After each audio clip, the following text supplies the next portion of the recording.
भारत के संविधान में माइनॉरिटी डिफाइंड ही नहीं है। भारत के किसी कानून में माइनॉरिटी डिफाइन नहीं है। इसके बावजूद 1993 में माइनॉरिटी कमीशन बन गया, 2006 माइनॉरिटी अफेयर्स मिनिस्ट्री भी बन गई, तो सब कुछ चल रहा है। माइनॉरिटीज़ को स्टाइपेंड भी जा रहा है, माइनॉरिटीज़ को बहुत सारी योजनाएं भी चल रही हैं, लोन अलग जा रहा है, एजुकेशन लोन, बहुत सारी चीज़ें चल रही हैं। लेकिन जो बेसिक चीज़ है कि माइनॉरिटी है कौन, who is minority, who is majority, that is not defined. मैंने वो चैलेंज किया है सुप्रीम कोर्ट में कि आप सबसे पहले केंद्र सरकार को आप निर्देश दीजिए कि वो एक डिफाइन करें कि माइनॉरिटी कौन है, उसको आइडेंटिफाई करने का गाइडलाइन क्या होगा वो बताएं। क्योंकि मैंने एक आरटीआई भी फाइल किया और केंद्र सरकार से पूछा कि आप कैसे करते हो कि माइनॉरिटी कौन होने वाला है, कौन है माइनॉरिटी, तो कह रहे हमारे पास कोई गाइडलाइन ही नहीं है। कोई गाइडलाइन? हाँ, आरटीआई का जवाब है मेरे पास। वो कहते हैं हमने कोई आज तक कोई क्राइटेरिया सेट नहीं किया कि माइनॉरिटी कैसे करेंगे। तो हमने कहा फिर 1993 में आपने कैसे कह दिया 5 लोग हैं ये। अब उस जो 1993 का नोटिफिकेशन है उसके कारण लक्षद्वीप के 2% हिंदू मेजॉरिटी कहलाते हैं और 97% जो कम्युनिटी है मुस्लिम्स की वो माइनॉरिटी कहलाती है। तो मतलब ये स्क्यूड है। सिमिलरली मिजोरम में मात्र 3% हिंदू हैं, वो मेजॉरिटी हैं, और जो 90% क्रिश्चियन हैं वो माइनॉरिटी हैं। अच्छा। नागालैंड में मात्र 8% हिंदू हैं, वो मेजॉरिटी, और 90% क्रिश्चियन माइनॉरिटी। मेघालय में मात्र 11% हिंदू।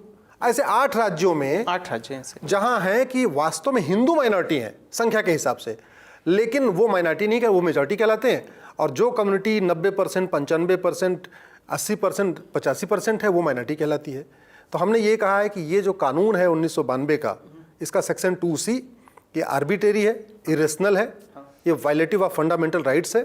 इसलिए आप इस कानून को ख़त्म कर दीजिए। अदरवाइज आप सेंट्रल गवर्नमेंट को कहिए वो माइनॉरिटी डिफाइन करे, और कैसे उसको आइडेंटिफाई किया जाएगा। मेरा अपना व्यक्तिगत मत है कि या तो ये माइनॉरिटी मेजॉरिटी ख़त्म होना चाहिए। आप गरीबी का क्राइटेरिया है ये, जितने भी गरीब हैं, चाहे हिंदू गरीब हो, मुसलमान गरीब हो, सिख गरीब हो, जो भी गरीब है, गरीब है, उसको आप धर्म के आधार पर मत बांटो। जो सुविधाएं देनी है आप गरीबी के आधार पर दो, खत्म करो माइनॉरिटी। ये आपका प्रेयर है पीआईएल में? पीआईएल में बड़ी सीरीज से आपको बताऊं, जो कॉन्स्टिट्यूशन में जिस आर्टिकल 29 और 30 जस्टिस बताएंगे आपको, 29, 30 के आधार पे ये माइनॉरिटी वाला कॉन्सेप्ट चला है, उसमें कुछ देने की बात नहीं है। अच्छा, उसमें कुछ देने की बात नहीं है कि वजीफा देंगे, ये देंगे, वो देना, कुछ नहीं। उसमें केवल प्रोटेक्शन के लिए है। वो 29, 30 कहता है religious and linguistic, not religious और linguistic, and linguistic minorities. Yes, religious and, मतलब भाषा के आधार पर भी भाषा और धर्म दोनों के आधार पे माइनॉरिटी हो।